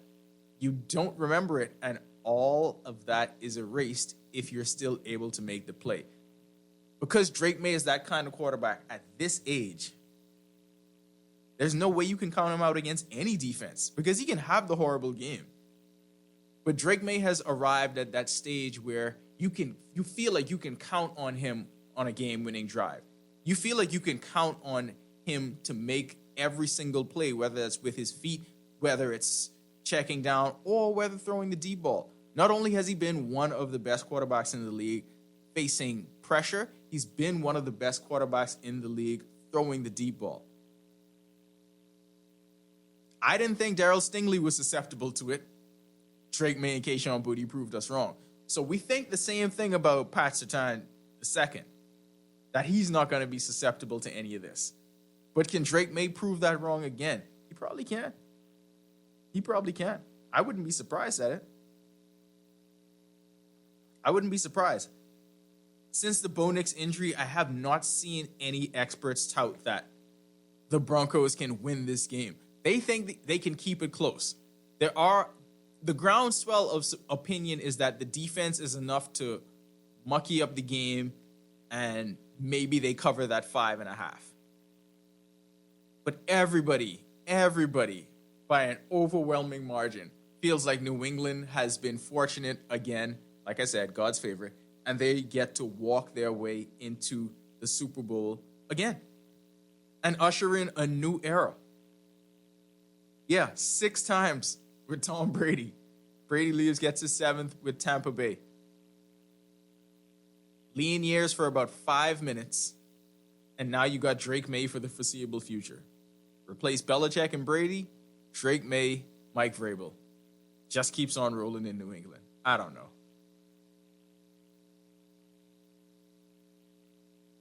I say all that to say this. I do think that the Broncos team is leaning into the fact that nobody expects them to win this game. I do think this defense is enough to keep it close. I don't think Jarrett Stidham is going to have to do too much. I think Jarrett Stidham can have the same the prototypical game that we expect any starting quarterback in the NFL to have. And I think that's being able to go 17 of 26 for 185 yards and a touchdown. The only thing Jarrett Stidham has to do is not lose this game. He doesn't have to go out there and be the guy that throws for 250 and 3 touchdowns. That's not how this Broncos team is designed to win. Jarrett Stidham has to be serviceable. Jarrett Stidham has to protect the ball and let his playmakers make plays. I think the Broncos win outright. I think this is a shocker, and I think this is the upset we see this week. I also think this game is going to go over. I think 42.5 is a low line, but that's also because all of that is credited to nobody thinks the Broncos are going to be able to score. But Drake May's fumbled 6 times in 2 games. He's kind of had the same kind of playoffs that CJ Stroud has had. The difference is CJ Stroud didn't make the plays down the stretch that Drake May did. I mean, he didn't have the talent to make the plays down the stretch that Drake May did, but nevertheless. And I think in his first start, look, you mentioned Roger Staubach being the first quarterback to have his first start at this point in the season in 72. Well, we know they didn't win the Super Bowl that year the Dolphins won. But Roger Staubach did win that start. Jarrett Stidham can do it too. I'm taking the Broncos in this one. Y'all know if Carter was here, he was going to take the Patriots. But whoever wins this game, so one interesting storyline, it's going to be a great Super Bowl either way for the Ellis family. You got Christian Ellis on the Patriots side, a linebacker, and his brother Jonah Ellis is an edge rusher for the Broncos.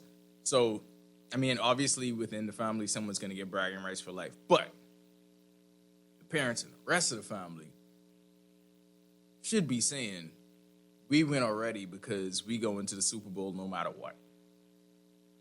Like, somebody know they getting tickets. Good job. So if you are a member of that family, how are you even watching that game? Like, does it matter, or are you pretty much going, it would be better for whoever gets more playing time? I don't know. I don't think it makes a difference. You just getting tickets and you go into the game anyway. But if I'm going to take the Broncos, what I need right now is I need some reasons to rally Broncos fans. The real ones that are out there. You know what? I shouldn't say that because I'm not one of those people that like to legislate your fandom. Even if you just became a Broncos fan this year, who cares? That's your team. I'm not going to make you do a quiz. You're not going to have to tell me about John Elway. You're not going to have to tell me anything before they changed uniforms, went ahead, won those 2 Super Bowls. It's fine if you're a Broncos fan, you're a Broncos fan. But what you're going to need is everything around Jarrett Stidham to support him. And you're going to need the run game. So, good news with that. After missing the last 8 games, J.K. Dobbins is back. So, R.J. Harvey, I talked about him being excellent in the passing game because you need that check down back coming out of the backfield. But ain't the greatest in terms of yards per carry. In steps J.K. Dobbins, because if you're going to have a change of pace back like R.J. Harvey, yeah, you need the workload. You need the every down rusher, at least a 3 down rusher. You need J.K. Dobbins. He's back in practice, should be activated from the IR. If he is good to go, and if he can be the back that they had earlier in this season, then that could change the complexion of this game entirely. But not a foregone conclusion yet. The Broncos will have to make that decision at some point this afternoon. So check the wires tonight. Check it early in the morning, obviously before you place any bets. Figure out if J.K. Dobbins is going to go because he could be a legit difference maker in this game. The Texans had no semblance of a running game with Nick Chubb and Woody Marks, but the Patriots are susceptible to that. You just have to have the type of offense that can actually take advantage. Can the Broncos do that with J.K. Dobbins? I mean, y'all better believe you can. But there are reasons for the defense to look up because, like I said, Drake May has 6 fumbles in 2 games. Yeah, he's an MVP candidate. But, of course, he has his vulnerabilities. Denver has to take advantage of that. And we know Denver does it. They forced 5 takeaways against Josh Allen and the Bills. They've got a defense that can win this game. They've got a defense that could rally and rattle Drake May for 1 game, and you have to believe that they got the ability to do that, too. Let's talk some player props. So the lines have settled in for Drake May. His passing yards line is in at 226. For Stidham, it's surprisingly at 199.5. So, I mean, pretty much 200. While I do think that Denver's going to win, I don't think Stidham throws for 200 yards. So I'm actually going the under on both of those. We may see a market correction before kickoff Sunday afternoon. That seems a bit high. For completions, is both of them at 19.5.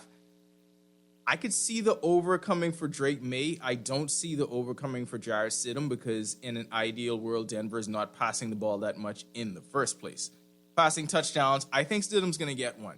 So he's set at a half right now. I would take the over on that. Drake May at 1.5. Yeah, I'd take the over on that as well because the Patriots are going to get 2 scores. More than likely, it's going to come from Drake May. In terms of the rushing, I actually think this is a game where Travion Henderson is going to have to play a larger role than Ramondre Stevenson. So the Patriots use a dual back system like most teams, but Travion Henderson is the home run hitter. And for elite pass rushing teams that usually bring a lot of their pressure from the edge and tend to rush wide, zone blocking, gashing of the middle could create opportunities for Travion Henderson. His rushing yards over under right now is set at 35.5. So I'm taking the over on that one. Might take him for an anytime touchdown too. So it's a lot of value to be had here. Whether you're thinking Broncos, whether you're thinking Patriots, it's bigger than just the winner and loser. Yeah, that's a big part of it, but so much more to go. And you can find all of that on Everybody Wins Live Sportsbook. You know the game. You live for the rivalries. The buzzer beaters, the Hail Marys. At Everybody Wins Live Sportsbook, we're built for that energy because we're built for players. Better odds, faster action, smarter bets. Visit everybodywinslive.com or drop into an EWL location and feel the difference. Everybody Wins Live Sportsbook, built for players.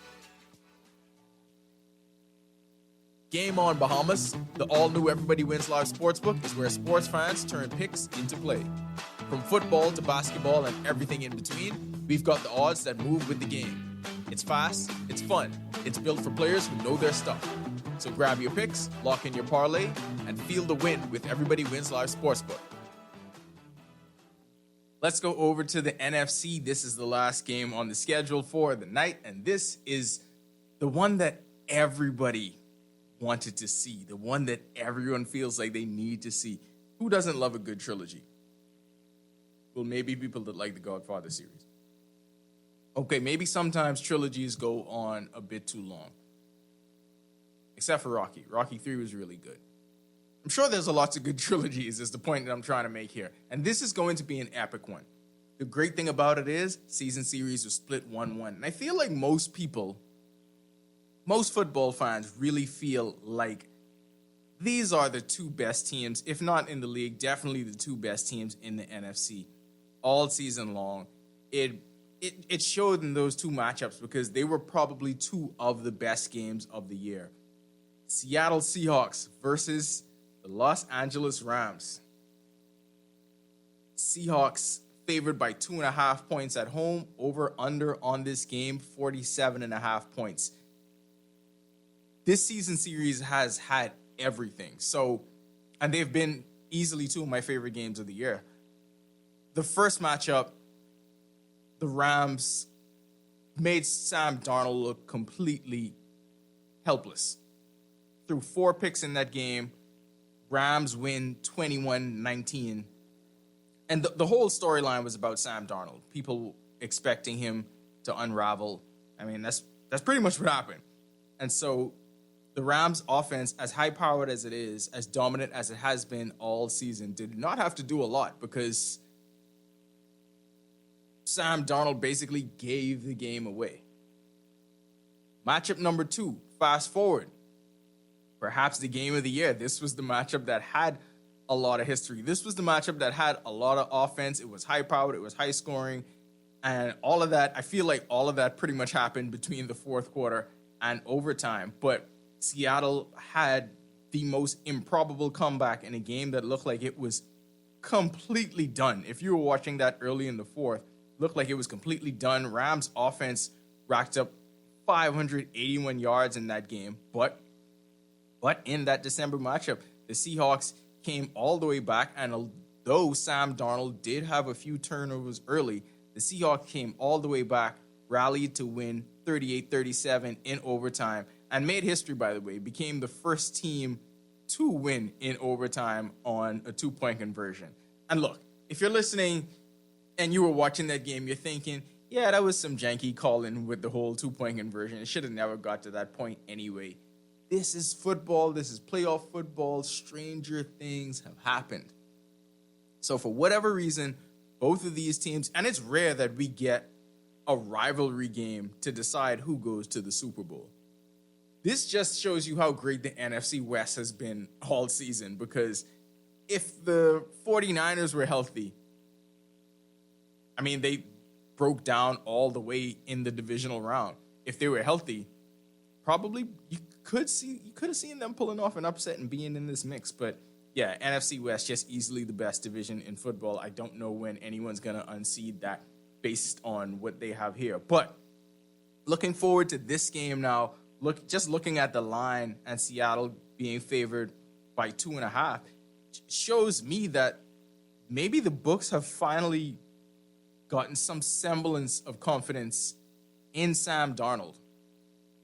Because I feel like he's the most compelling character in this entire game, whether it's on the sidelines from one of the coaches. We'll get to the coaches, but Sam Darnold is the one player where we're going to learn something about him.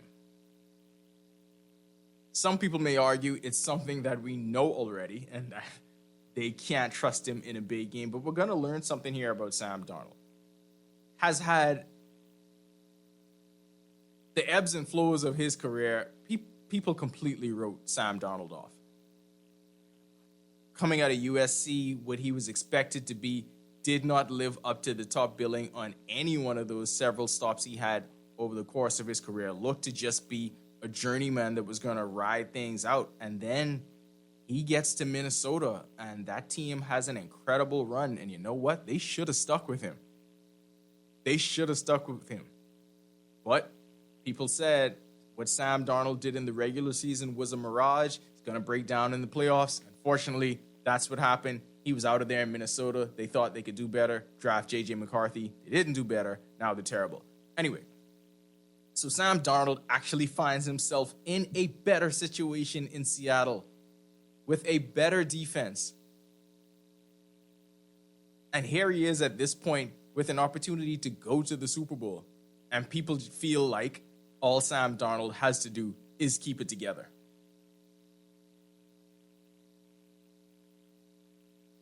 Kind of like the Jarrett Stidham case in the AFC. You don't need Sam Darnold to win this game. He has the ability to make enough plays to. And to me, the Sam Darnold, when he's playing carefree, is actually a pretty legitimate quarterback. Is a guy you could actually win the Super Bowl with. Is a guy this Seattle team can win a Super Bowl with. But he has to be that guy. And it's difficult to be that guy against this Rams defense.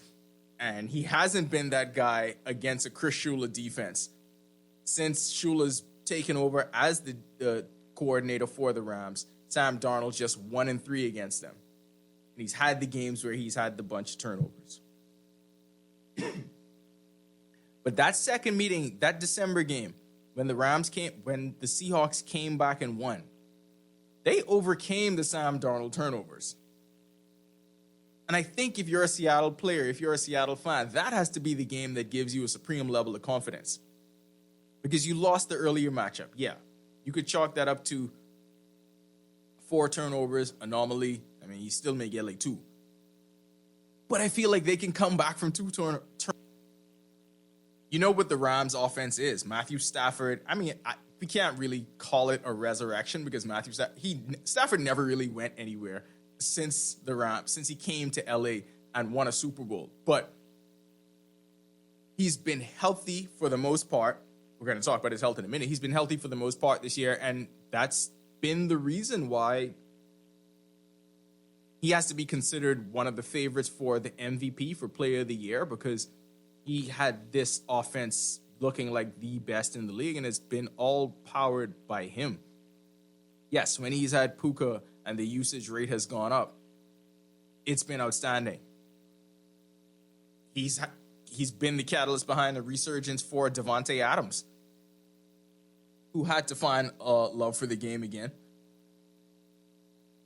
Their running game has worked with Kyron Williams. The Rams offense has looked completely balanced all season long, and you have every reason to have confidence that that's going to continue. Like I said, they put up almost 600 yards in a game that they lost. Puka Nacua went off over 200-something yards that game. The Rams can do that.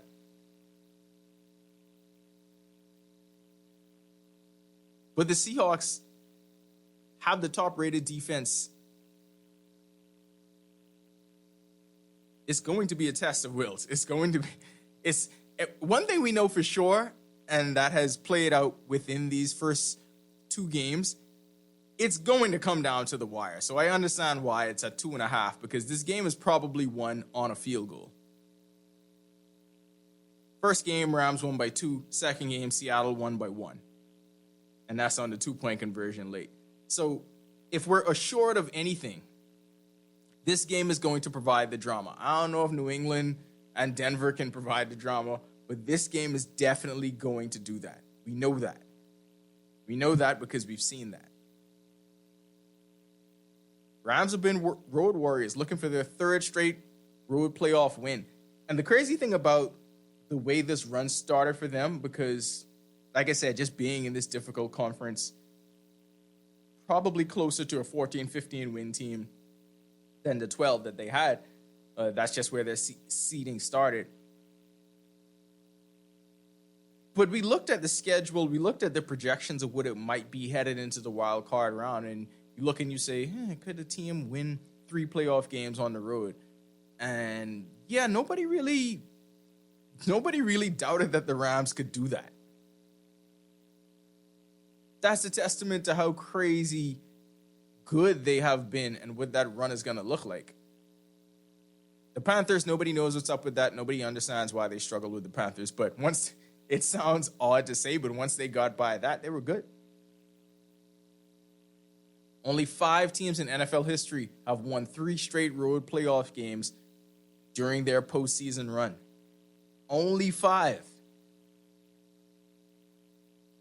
And they be number 6. They got the team to do it. I'm definitely taking the over in this one. I think it's going to be a high-scoring game. I think the only reason the first matchup wasn't high-scoring was because of the 4 turnovers. I don't think Sam Darnold is going to wilt in this one. I know people expect him to. I think this is the moment where he takes not just this game, but kind of takes the league by the reins, right? Because it's a common thing. Everybody says you're not going to believe Sam Darnold can do it until he actually does it. The only way to shake any of that is to do it. Matthew Stafford had that reputation, but he was playing with the Lions. He's still the same quarterback that he was all those years playing with the Lions. Nothing has changed. The difference is the narrative around him changed. People saw him do it once he got to LA. And this happens to even the best quarterbacks. Peyton Manning went through it. They're not going to believe you can. They're not going to change the narrative until you actually do it. So the only thing that Sam Darnold can do, he's got to actually do it. We know the Rams are looking to air the ball out. Devontae Adams is back. We know he's not 100%, but he's good enough to be back. Some of the best hands in the league. Rams air it out, 9 yards per attempt. Nobody else does that. On the opposite side, though, we know how good the Seahawks defense is, and they allow the lowest yardage per attempt. This is also a revenge game for Cooper Kupp, by the way, because if you remember, before the Nakua fascination started, that was Cooper Kupp with that high usage rate. He was the guy that broke all the receiver records. He was the guy that was the leading catalyst behind that offense in that Super Bowl run in 22. It was Cooper Kupp's show.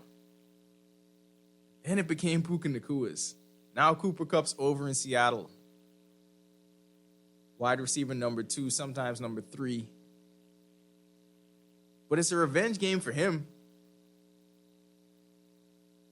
I'm going to be interested to see how that one plays out. Does Seattle work him into the game plan even more favorably just because? I mean, showed him a little bit of what they had or what they could have had if they kept him, if they believed in him. This is a guy in 2021 was the AP Offensive Player of the Year. That's not that long ago. That's not that long ago he won the receiver triple crown.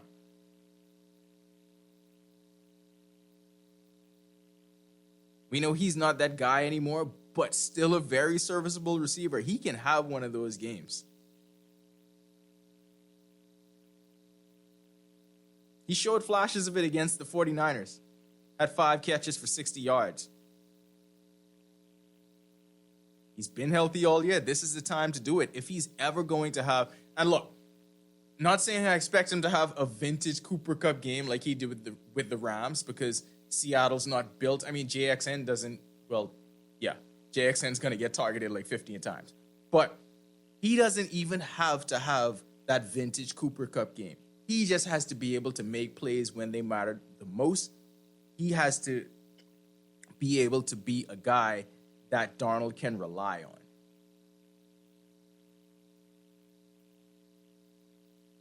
Seattle won't be able to rely on that two-headed monster in the backfield. So all season long, it's been Kenneth Walker III and Zach Charbonnet. Charbonnet is out. Knee injury against the 49ers. Seattle looked like world beaters, destroying San Fran 41-6.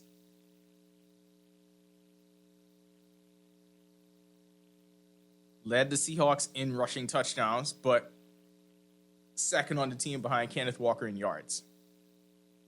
So they won't have him. They'll have Kenneth Walker, and he's going to have to be an every down back. He's going to have to carry the load for this team in terms of running the football. Rams defense, not the greatest in terms of stopping the run. So Seattle will be able to do that, and they should be able to do that with Kenneth Walker. Some fans watch. Real fans play. Everybody Wins Live Sportsbook turns every match, every shot, every score into your moment. The better you know the game, the better you play. Now with smarter features and a bigger experience, Everybody Wins Live Sportsbook, built for players who live the game. Big players deserve bigger wins. That's why Everybody Wins Live Sportsbook is giving players more. Are you ready to experience more action, more prizes, more ways to win on every game? NFL, NBA, MLB, if it's on, it's live. Jump in, place your bets, and feel the energy. Are you tired of being Colin Cowherd? Oh, you No? rested. Rested I already got it. Okay. Yes. Yes, I'm tired of being Colin Cowherd. That was a solid 38 minutes of what is a filibustering? Oh, that was an incredible 38 minutes of filibustering. We are now on Seattle, LA. I got us through the AFC championship game. Okay, so here's the thing with you can provide AFC. your pick for that. It's going to be New England. New England's lucked out all season. Played a very poor schedule, you know. They're a good team. But with Bo Nix getting hurt, I honestly don't see it. The home crowd, to me, isn't going to be much. The weather already is bad on New England, so if it's bad in Denver, it's not going to matter. So I think New England. Who did little girl pick? I don't know who the little girl picked. This was supposed to be your area of expertise. You were supposed to. So I'm gonna find that out. I might have to make you filibuster a little more, All right, which is insane. Yeah, I got it. So, okay, let us give you some background into this. So, I don't know if you've been following on social media, but there's this one girl and her dad had the incredible idea. I don't know if she was doing this before and they just decided Yeah, they were to doing. I take think it. they were doing it all season. Well, I don't know if she was just doing it around the house and he decided, hey, I need to put this on social media. But he usually places 2 helmets in front of her. She picks whatever team she likes, and she has been on an incredible losing streak in the playoffs. I think the divisional round she went 1-7. The first round, she did not get a thing. Yeah, she went completely winless in the first round. The division round, I think the Broncos was the only one she got right. I think that was. But anyway, so No, she got them all wrong in the first divisional. I think maybe one. Yeah. Oh, it looks like the dad, I think the streak was finally broken. So are they not doing it anymore? I have no idea. This is Too much attention?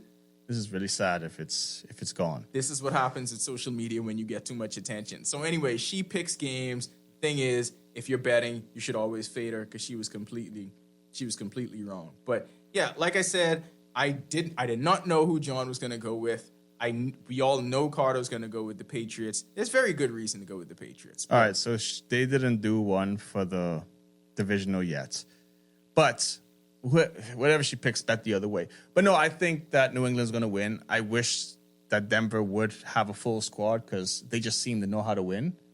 But I can't. I have to go with Drake May. Yeah, he's been making all the plays. Let's go. We're on the NFC now, and the third time. So let me ask you. We rarely see teams play 3 times in a season. Oh yeah, That's one of the rarest things, especially in football. That is crazy rare. And both of their earlier games, close games. Yep. First game, Rams won by 2. Second game, Seattle had that ridiculous comeback with the two-point conversion. Yep. Had the ridiculous comeback, and they end up winning by 1. First team in NFL history to actually They win took on the 2-point chance conversion. to win the game, Yeah, which first one took ever a to lot do of it. guts to do. And I think that play shows They're ready for the big show. is full confidence in Sam Darnold. Everyone expects him to wilt. 100%. Everyone expects him to wilt. I mean, though. see, so who would the quarterback be that we know have a good game and then could never do it? Josh Allen? But this is my point. They used to say that about everybody. Peyton Manning used to get that. Matthew Stafford used to get that. Until you actually do it, they will always shape You that narrative realize the around you. Seahawks are like a team of destiny, right? I think they are.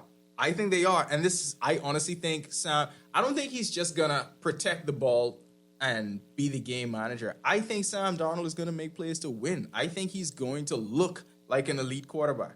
But the defense is so good. Yeah. It's been a lot of good defenses left late in the Yeah. playoffs. Been a lot. Because the Broncos have a good defense. Patriots, do you have a good defense? Patriots. Anybody would have looked that good against CJ Stroud. Yeah. How he looked last week. The Rams, I think, have the weakest defense of the 4. Yeah, but they might have the MVP. But here's the biggest thing, right? Just the way that the Seahawks won last week, right? In the group chat, when your boy ran the opening kickoff, I said, well, it's over. Yeah, I was just like, this one's done. I don't have to worry about this game anymore. that was a team of destiny play. Yes. That was some real team of destiny. And then everyone started making the memes. 13 seconds in the game, the Seahawks scored enough points to win the game. Yeah. I know the 49ers had a bunch of injuries. Yeah, they were but broken down, this is what you're supposed to do. 2 teams Who are injured. Yeah. Yeah. They did the job. Now, the Rams, like I said, it's rivalry game. The MVP is going to be playing Matthew Stafford. I know some people will disagree with that, but he is going to be MVP. If they disagree with that, who are they going to take? It's got to be a short list by now. Drake May? Yeah. I mean, Stafford, Drake May, it's got to be a short list. I don't even know who else you would put on that, but I don't know. I think it's his to win. So I had a theory. I think this is going to be a big revenge game for Cooper Kupp.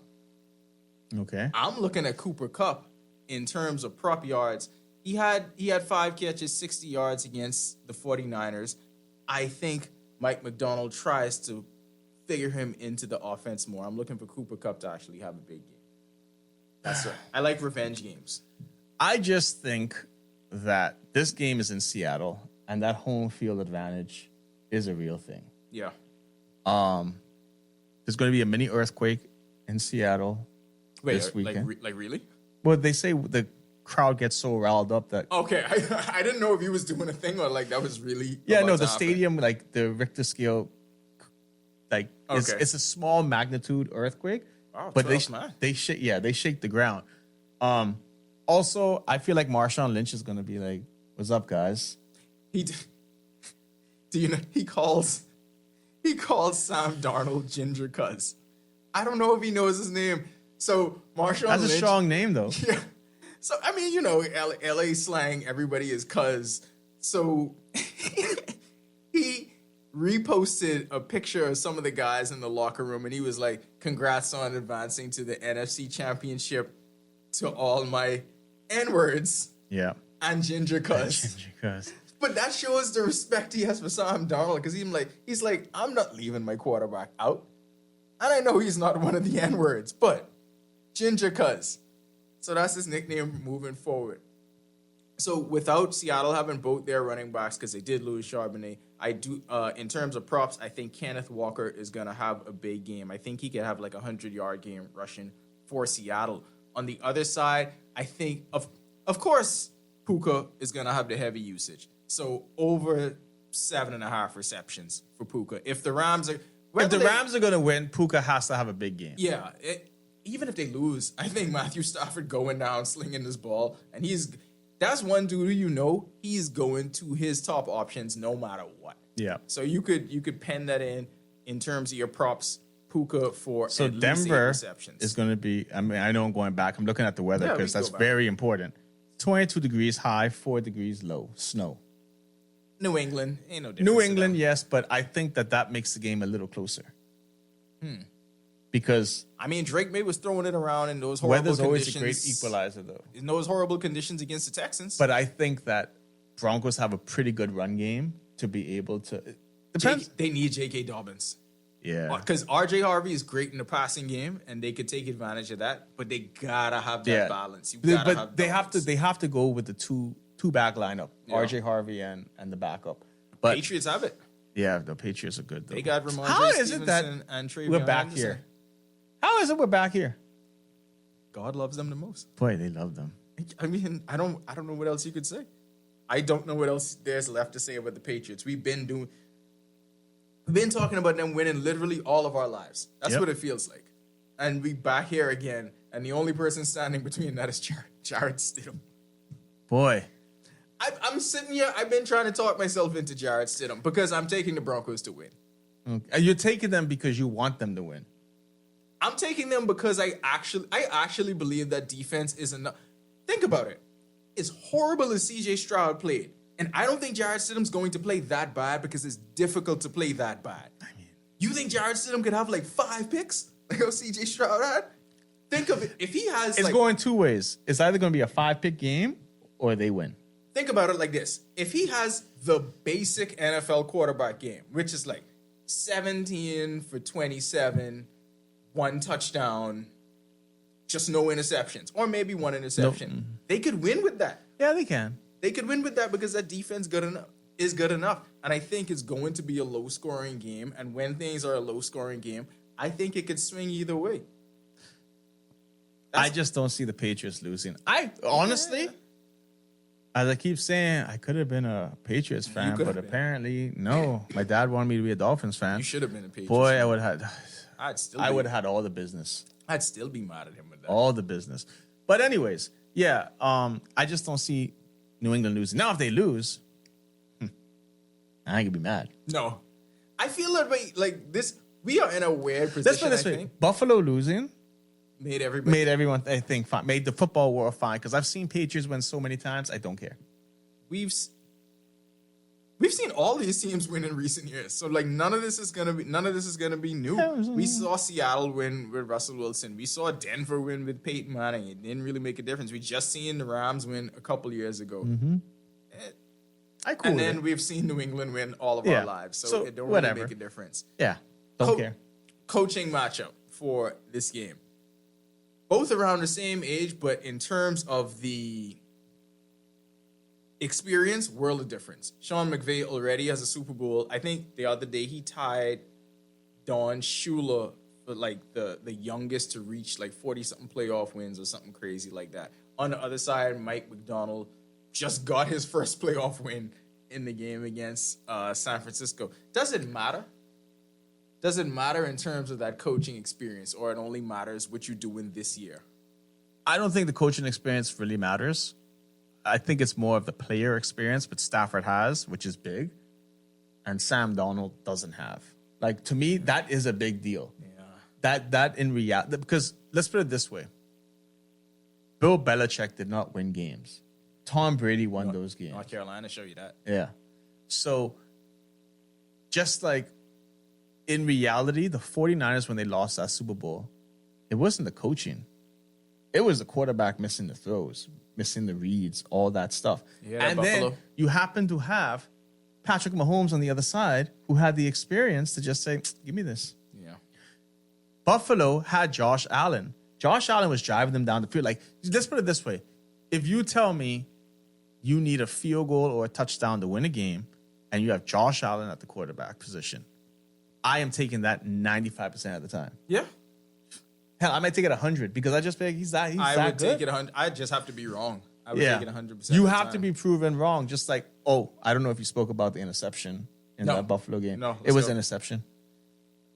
The refs had a tough time the whole weekend. Okay, the reason I say it was an interception was if you slow things down frame by frame, I can make anything look like anything.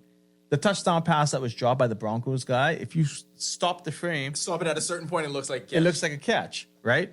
But I understand the whole dynamic as he was going to the ground, right? So let's just say he wasn't caught, he wasn't touched, and he caught the ball, and then the ball goes flying out of his hand. That's an incomplete everyone pass. would say that's an incomplete pass. That's an incomplete pass because Yeah. he didn't survive. It just happened that it was so simultaneous. Like, if he would have held on to the ball with them, then it would have been a catch. Right. It would have gone to the offense. I feel like you got to be down without... I mean, because the defender has just as much a right to the ball. Yeah. So that's the whole thing. If you are down and the defender is not touching the ball and he's completely not connected, then that's one thing. But if both your hands are on the ball and you go into the ground, and as that motion continues, the defender pops out with the ball, then what do you expect them to do? And a big telltale with that is the receiver didn't even make a big fuss out of it. I think he was scared. But it's not being scared. Sometimes you just gotta tip your hat and say, you know what? That dude make a play. That dude make a play. All right. So favorite thing, ticket prices, $345 again to Denver. But apparently you have to be living in Denver to get the tickets on the Ticketmaster site. Like, they have something where you have to have an address on your credit card thing to buy the tickets. So they're trying to limit New England fans in that game, if you didn't know. Wow. I mean, but secondary market got to be going crazy, though. No, that is a secondary market, too. Oh. Yeah, so you have to have, like, some of the Ticketmaster sites and If stuff. I lived in Denver, I would be selling to so much people for 3 times the value. Wow. Yeah, because you could Yeah, buy it because you and could just buy transfer it and then you could just transfer it. And $645 tickets is low for the Seattle Rams game. Did you do the lines or no? Yeah, we talked about it a little bit. 12 man tickets expensive. 2.5 favorite. Yeah, I mean, that pretty much tells That's neutral. Yeah, it's neutral. Yeah. It's neutral because all of their games been close. 46 and a half.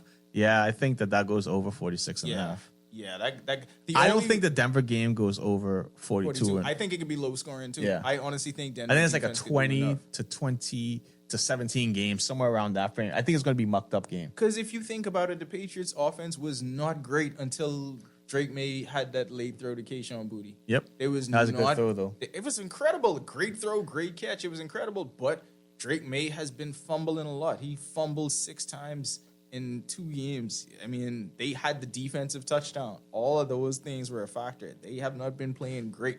And Denver could muck that up. But who are you taking in the second game? I am taking Seattle. I think they go to the Super Bowl. I think Seattle goes to Super Bowl. I think that this is, like I said, you know how we said the feel good story of Mendoza in the national championship game? It was meant to be, this is the team of destiny.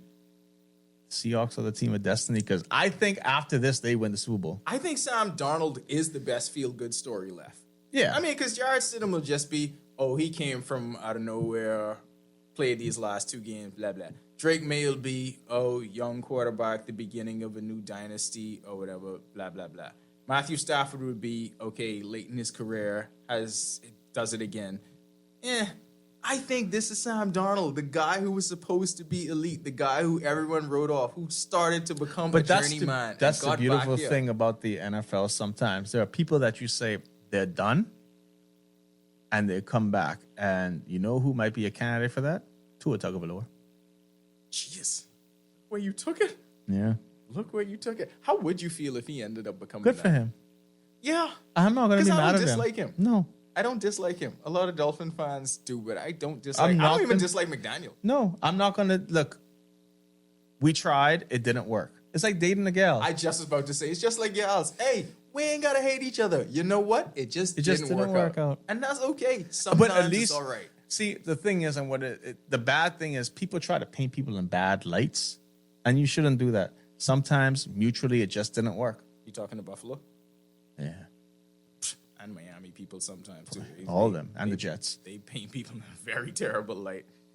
That'll do it for this week. It's NFL. This is the last week of NFL football where you have multiple games. So enjoy. This is a sad week. This is a sad week. It's always bittersweet. Yeah, I always say it. Bittersweet. The Dolphins haven't been this far in 75,000 years, so I don't know what it feels like anymore to care about this week. We do not know. The last time I cared about this week, we played the Chargers, I think. We played Buffalo, and Jim Kelly beat us. That was the AFC Championship? I think so. If it wasn't, it was close enough. No, I think divisional. Anyways, I think the closest I could remember is 94 and the Chargers. Oh, it's Pete Stoyanovich. Yeah. Anyways, yes, it's a bittersweet moment. Just be happy you get 2 games. The schedule's fine. 3 o'clock, 6 o'clock games. That's cool. That's pretty good. Yeah, because you get to go to bed around 10 p.m. That's a full Sunday of football. You good. You get it. And then you just have to prepare yourself for one last game. That's it. Prepare yourself here. Play and win with Everybody Wins Live Sportsbook. Listen to the Accredited here on Guardian Radio 96.9. Find us wherever you get your podcast. If you're not able to catch it live, wherever you get your podcast, whether it's Spotify, Apple Pod, SoundCloud, you could find us. Find the 10YS platform. We will be back next week, and we're going to preview the Super Bowl, apparently. That's what we get paid for. Hey, y'all, this is Jonquel Jones. This is Mike Strong with the Indianapolis Colts. Yo, it's your boy Buddy Hill. This is Jazz the Kid Chisholm. Clay Thompson of the Golden State Warriors. And you are logged into 10th year seniors. 10th year seniors. 10th year seniors. 10th year seniors. You're logged in with 10 year senior. You dig?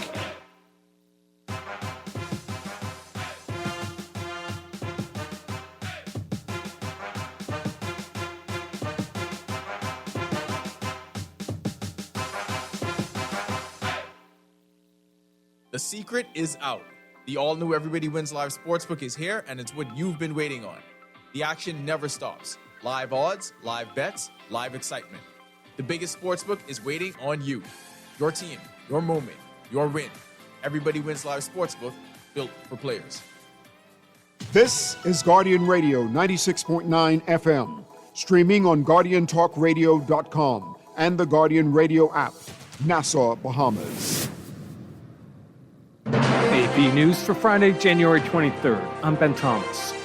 A huge winter storm started moving across the country Friday, and Alexa St. John reports more than half the population could be affected by snow, ice, or bitter cold. Officials warn us to prepare for days without power. Stay off the roads, stock up on food and basic supplies, and charge your devices ahead of time. To insulate any pipes that are exposed to the outside, and let faucets inside drip during these freezing temperatures so water can run through your pipes and protect them. The cold no deterrent for protesters in Minnesota.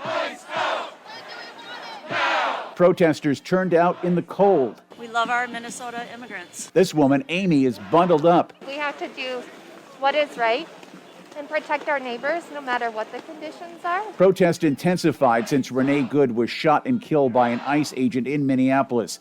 ICE's Greg Bovino defended their work. When the law is not enforced, violent offenders remain free. The Department of Homeland Security confirms a 2-year-old named Chloe was detained with her father as they drove home from a grocery store in South Minneapolis. I'm Ed Donahue. U.S. forces carried out another strike on an alleged drug boat in the Eastern Pacific. Lisa Dwyer has details. U.S. Southern Command says that the boat was engaged in narcotic trafficking operations and that the strike killed 2 people, leaving 1 survivor. Southern Command said the Coast Guard to launch search and rescue operations. It's the first such strike since the raid that captured Venezuelan President Nicolas Maduro earlier this month. The U.S. military has focused lately on seizing sanctioned oil tankers. I'm Lisa Dwyer. Iran's top prosecutor is calling President Trump's claim that 800 detained protesters were spared hanging thanks to him completely false. Activists say Iran's crackdown has killed more than 5,000 people. A U.S. carrier group's headed toward the region. This is